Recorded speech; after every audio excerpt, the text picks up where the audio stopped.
বাংলাদেশের সাথে ভারতের বন্ধুত্বপূর্ণ সম্পর্ক শুধুমাত্র সাংস্কৃতিক বা ঐতিহাসিক নয়, এটি রক্তের সম্পর্ক।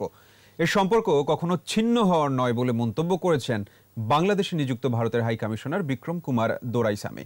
মুক্তিযুদ্ধের সময় চট্টগ্রামের সীতাকুণ্ডে জীবন উৎসর্গকারী মিত্রবাহিনীর অর্ধশতাধিক শহীদ স্মরণে নির্মিত মৃত্যুঞ্জয়ী মিত্র নামের স্মৃতিস্তম্ভ উদ্বোধনকালে তিনি কথা বলেন।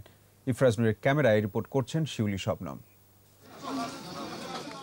1971 সালের 12 ডিসেম্বরে সীতাকুণ্ডের ছোট দারোগাহাট থেকে কুমিরা এলাকায় মিত্র বাহিনী ও মুক্তি বাহিনীর সদস্যরা সম্মুখ যুদ্ধের প্রস্তুতি নিয়ে বিভিন্ন স্থানে অবস্থান নেয়। পাকিস্তানি বাহিনীর সাথে যৌথ বাহিনীর শেষ যুদ্ধ হয় কুমিরা অঞ্চলে। পাকিস্তানি বাহিনী অতর্কিত হামলা চালালে মুক্তিযোদ্ধাদের পাশাপাশি প্রাণ দেন বিপুল সংখ্যক ভারতীয় সৈন্য। মহান মুক্তিযুদ্ধে শহীদ এসব মিত্র বাহিনী ও মুক্তি বাহিনীর আত্মত্যাগের স্মৃতি ধরে রাখতে চট্টগ্রাম জেলা পরিষদের উদ্যোগে নির্মাণ করা হয় মৃত্যুঞ্জয়ী মিত্র নামে এই স্মৃতিস্তম্ভ।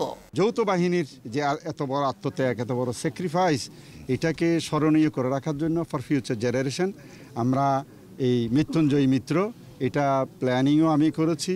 মঙ্গলবার সকালে সীতাকুণ্ডের চন্দ্রনাথ পাহাড়ে স্মৃতিস্তম্ভটির উদ্বোধন করেন বাংলাদেশে নিযুক্ত ভারতীয় হাই কমিশনার বিক্রম কুমার দোরাইস্বামী, বাংলাদেশ আওয়ামী লীগের প্রেসিডিয়াম সদস্য, গৃহায়ন ও গণপূর্ত মন্ত্রণালয় সম্পর্কিত স্থায়ী কমিটির সভাপতি ইঞ্জিনিয়ার মোশাররফ হোসেন। এ সময় সীতাকুণ্ড সহ চট্টগ্রামের বিভিন্ন স্থানে ছড়িয়ে ছিটিয়ে থাকা মুক্তিযুদ্ধের অন্যান্য স্মৃতি সংরক্ষণে উদ্যোগ নেওয়ার আহ্বান জানান ইঞ্জিনিয়ার মোশাররফ। শেলিংয়ের মাধ্যমে আমাদের গেরিলা বাহিনী যারা বাংকারে ছিল এবং যারা মিত্রবাহিনীর বাংকারে ছিল, অনেকে মারা গেছে। স্মৃতিস্তম্ভটিকে মিত্রবাহিনীর সদস্যদের প্রতি বাংলাদেশের মানুষের ভালোবাসার নিদর্শন বলে উল্লেখ করেন ভারতীয় হাই কমিশনার। তিনি বলেন, বীর মুক্তিযোদ্ধা এবং ভারতীয় সৈন্যরা এখানে একত্রে প্রাণ দিয়েছেন। বাংলাদেশ ও ভারতের বন্ধুত্ব চিরঞ্জীব থাকবে।